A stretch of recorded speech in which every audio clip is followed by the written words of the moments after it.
अपने पसंदीदा शो के फुल एपिसोड देखने के लिए अभी डाउनलोड करें दंगल प्ले ऐप।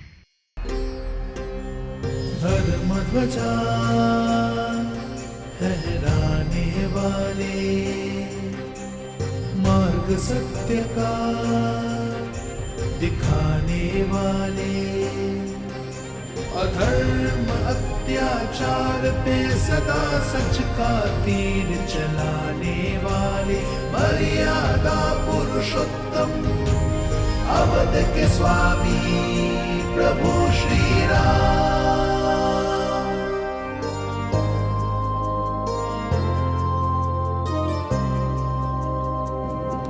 श्री राम राम राम राम राम राम, श्री राम श्री राम श्री राम।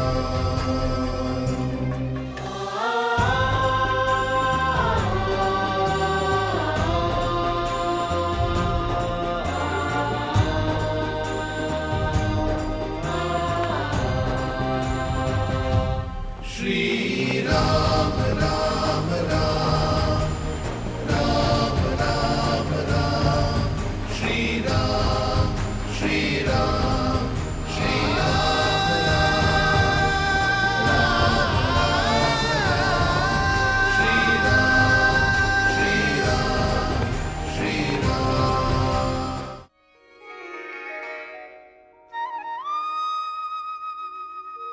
गुरुदेव, मैं राम की राज्यसभा के कामकाजों में रुचि बढ़ाना चाहता हूं, ताकि आपकी दी हुई शिक्षा का उपयोग अयोध्या की भलाई के लिए शीघ्र से शीघ्रतम हो सके।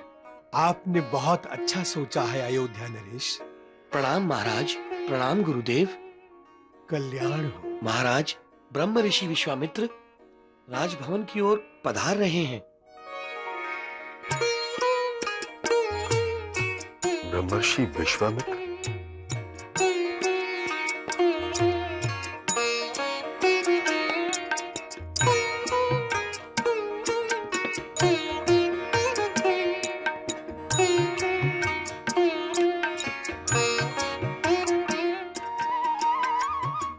प्रणाम ब्रह्मर्षि। आयुष्मान भव। आपके आगमन से आज ये अयोध्या धन्य हुई। आइए, इस रघुवंशी को आपकी सेवा करने का अवसर प्रदान कीजिए।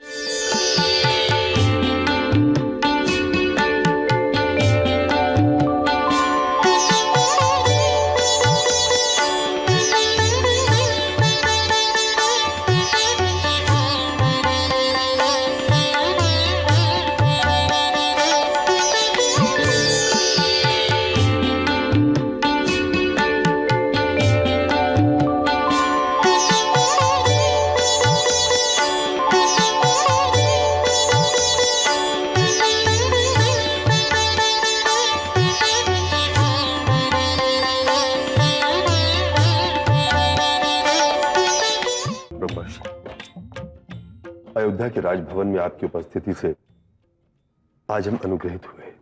अयोध्या नरेश, सब कुशल है ना?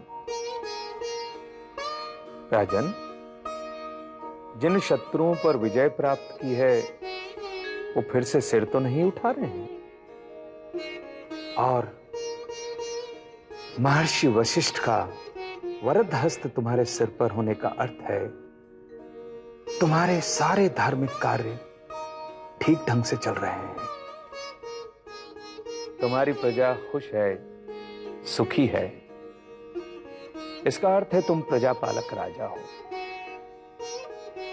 अयोध्या के खेत हरे भरे हैं। इसका अर्थ है ईश्वर की कृपा है तुम पर। राजन, तुम्हें किसी के भी, इस विश्वामित्र के भी अनुग्रह की आवश्यकता नहीं है, किंतु तुम्हारे अनुग्रह की आवश्यकता हर किसी को है, इस विश्वामित्र को भी। आप मुझे लज्जित कर रहे हैं ब्रह्मर्षि। आप हमारे पूज्य हैं। आप केवल आज्ञा दीजिए। आपके मुखारविंद से जो भी शब्द निकलेगा उसे पूरा करना मेरा धर्म होगा। सोच लो राजन। इसमें सोचना कैसा ब्रह्मर्षि? यह रघुवंशी दशरथ का वचन है।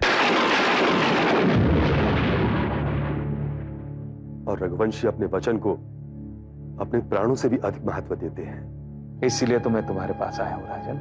तो फिर आज्ञा दीजिए महर्षि, मैं आपकी क्या सेवा करूं? अयोध्या आने का आपका क्या प्रयोजन है? भूमि, गोधन, हीरे, माणिक, मोती, सोना, चांदी।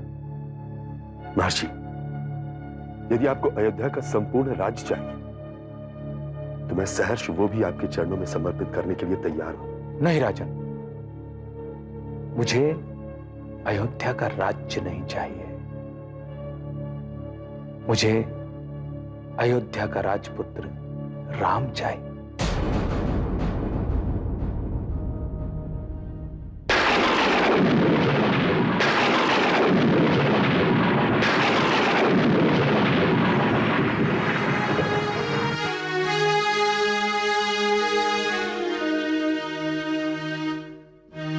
तो मुझे राम दे दो राजन।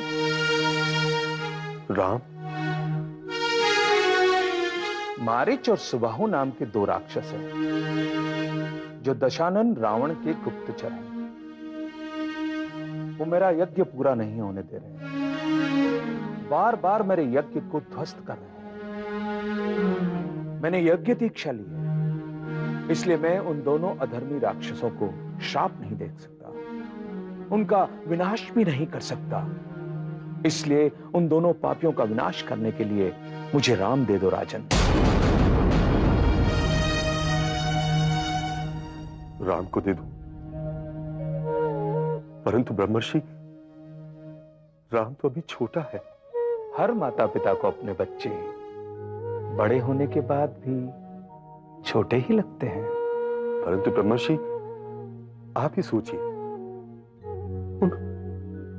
उन भयंकर राक्षसों का सामना राम कैसे कर सकेगा? आप अपने यज्ञ की रक्षा के लिए मेरी पूरी सेना ले जाइए। उसका कोई लाभ नहीं है राजन। मगध नरेश ने 1 सहस्त्र सैनिक मेरी यज्ञ की रक्षा के लिए भेजे थे, किंतु सुबाहु और मारीच ने उन्हें मृत्यु के मुख में भेज दिया। तो फिर आपके यज्ञ की रक्षा के लिए मैं स्वयं आपके साथ चलूंगा। महर्षि, उन मायावी राक्षसों से लड़ने में राम सक्षम नहीं है। राजन, तुम तो व्यर्थ ही चिंता कर रहे हो। राम की योग्यता और क्षमता पर संदेह मत करो। तुम्हारा राम तो एक दिव्य आत्मा है, साक्षात परमेश्वर का अंश है। उन मायावी राक्षसों पर विजय पाने के लिए उसने भूलोक पर जन्म लिया है। राम को बुलाओ राजन। नहीं ब्रह्मर्षि, नहीं। आप मुझ पर कृपा कीजिए। महर्षि, मेरे 4 पुत्र हैं और चारों मुझे प्राणों के समान प्यारे हैं, किंतु राम तो मेरी आत्मा है। उसके बिना मैं जी नहीं पाऊंगा महर्षि। और फिर रावण के उन भयंकर अनुयायियों के सामने मेरा राम स्वयं की रक्षा नहीं कर सकेगा तो आपके यज्ञ की रक्षा कैसे करेगा?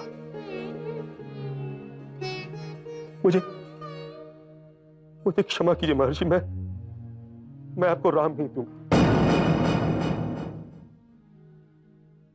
आप आज्ञा दीजिए महर्षि। आपके यज्ञ की रक्षा के लिए मैं स्वयं अपने मित्रों और हितैषियों के साथ चलूंगा, और जब तक इस दशरथ के शरीर में प्राण है तब तक मैं आपके यज्ञ की रक्षा करूंगा। किंतु मुझसे मेरे राम को मत मांगिए महर्षि, मुझसे मेरे राम को मत मांगिए। बस करो राजन, बस करो। बड़ी बड़ी बातें करते हो, तुम्हारे शब्द खोखले। बड़े गर्व से अपने आप को रघुवंशी कहते हो, किंतु रघुवंशियों का आचरण नहीं करते हो। पहले तो मेरी मांगी हुई वस्तु देने की प्रतिज्ञा करते हो, आश्वासन देते हो कि मेरे मुंह से जो शब्द निकलेगा उसे तुम पूरा करोगे। अब अपनी प्रतिज्ञा को तोड़ते हो, पीछे हटते हो अपने वचन से, कलंकित करते हो अपने वंश की परंपरा को। जिस रघुवंशी के द्वार से याचक खाली हाथ नहीं लौटता, आज उसी रघुवंशी के द्वार से ये विश्वामित्र खाली हाथ लौट रहा है। ऐसा मत कीजिए ब्रह्मर्षि, ऐसा मत कीजिए। यदि आप यहां से खाली हाथ लौट गए तो इस दशरथ को तो नर्क में भी स्थान नहीं मिलेगा। हे ईश्वर, मैं क्या करूं, मैं क्या करूं? महर्षि वशिष्ठ, आप ही समझाइए राजा दशरथ को। कदाचित महाराज ने राम के दिव्य तेज को नहीं पहचाना। राजन, सारी चिंताओं का त्याग करके ब्रह्म ऋषि विश्वामित्र को समझने का प्रयास करें। जिन्हें गायत्री सिद्ध है वो ब्रह्म ऋषि जो स्वयं बड़े से बड़े राक्षस का विनाश कर सकते हैं, गौरव राम को मिले, इसलिए वो राम को अपने साथ ले जाना चाहते हैं।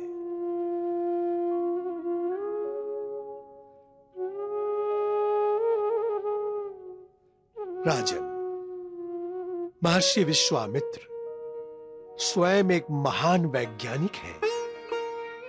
इन्हें महाअस्त्रों का ज्ञान है। इनके पास आणविक अस्त्र भी है। ये राम पर अनुग्रह करके उन्हें महाअस्त्रों का, आणविक अस्त्रों का ज्ञान देना चाहते हैं। मारीच और सुबाहु को मारना तो मात्र एक बहाना है और ये कार्य गुप्त रूप से होना चाहिए। राजन, भविष्य में राम के हाथों कोई महान कार्य संपन्न होने वाला है, ये सोचकर राम को महर्षि के साथ भेज दो। तुम ये समझ लो कि राम उच्च शिक्षा ग्रहण करने के लिए महर्षि के गुरुकुल जा रहा है। राजन, जैसे बच्चा मां के गर्भ में सुरक्षित रहता है, वैसे ही राम ब्रह्म ऋषि की छत्र छाया में सुरक्षित रहेगा।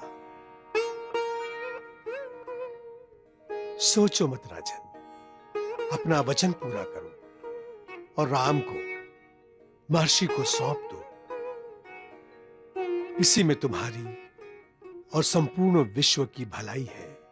ब्रह्मर्षि, इस दशरथ से आज तक गुरुजनों की अवज्ञा नहीं हुई है और आज भी नहीं होगी। पुत्र मोह के अधीन होकर यदि अनजाने में मुझसे आपका अपमान हुआ हो